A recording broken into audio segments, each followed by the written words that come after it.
Phone কেনার সময় সাধারণত আমরা কি করি, হঠাৎ করে সিদ্ধান্ত নেই যে একটা ফোন কিনবো, আর হাতে টাকা পেলেই সোজা চলে যায় মার্কেটে ফোন কেনার জন্য। আর এই সুযোগে দোকানদার আমাদেরকে বাস দিয়ে থাকে। ভাই রাগ করে না, আমি বুঝেই বলতেছি।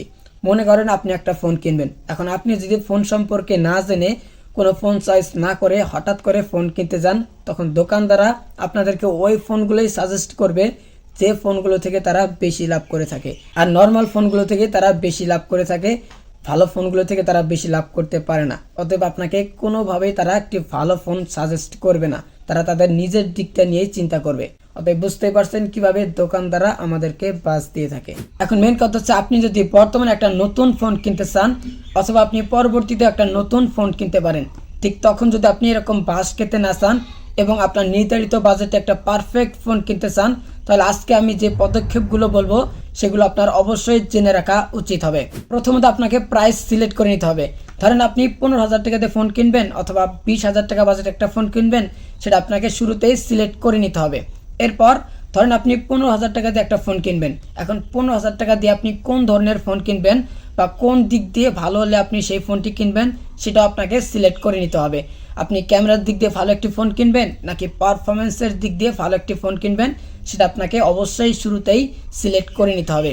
এরপর আপনি যে কাজটি করবেন, আপনার আশেপাশে কেউ যদি ফোন সম্পর্কে ভালো জেনে থাকে আপনি তার কাছে জিজ্ঞাসা করতে পারেন যে ভাই বর্তমানে এই বাজেটে কোন ফোনটি নিলে ভালো হবে। এছাড়া আপনি ইউটিউবে আপনার নির্ধারিত বাজেট দিয়ে সার্চ করে বিস্তারিত জেনে আপনি ফোনটি চয়েস করে নিতে পারবেন। এরপর আপনার কাছে যদি কোনো ফোন চয়েস হয়ে যায়, আপনি ওই ফোনটি কোনো ব্রাউজারে গিয়ে সার্চ করে ফোনটি সম্পর্কে বিস্তারিত জেনে আপনি ফোনটি চয়েস করে নেবেন। এরপর আপনি ফোনটি প্রাইস সেখান থেকেই ভালো করে জেনে নেবেন। এরপর আপনার যে কাজটি করা উচিত হবে, আপনি যে ফোনটি চয়েস করছেন সেই ফোনটি আপনি সরাসরি দেখে বা সরাসরি হাতে নিয়ে ফোনটি চয়েস করেন নাই। ফোনটি আপনার হাতে নিলে চয়েস নাও হতে পারে, সেজন্য আপনি যে কাজটি করবেন, আপনার আশেপাশে কেউ যদি ওই ফোনটি কিনে থাকে ওই ফোনটি আপনি হাতে নিয়ে দেখতে পারেন যে ফোনটি আপনার কাছে চয়েস হয় কিনা। এছাড়া আপনি মার্কেটে গিয়েও ফোনটি হাতে নিয়ে দেখতে পারেন। আর এই পদক্ষেপগুলো অনুসরণ করে জাস্ট আপনি আপনার পছন্দের ফোনটি সিলেক্ট করে নেবেন। এরপর আপনার যে কাজটি করা উচিত হবে, আপনি ফোন কেনার আগেই কয়েকটি দোকান ঘুরে ফোনটি সম্পর্কে বিস্তারিত জেনে নেবেন এবং ফোনটির প্রাইসও ভালো করে জেনে নেবেন।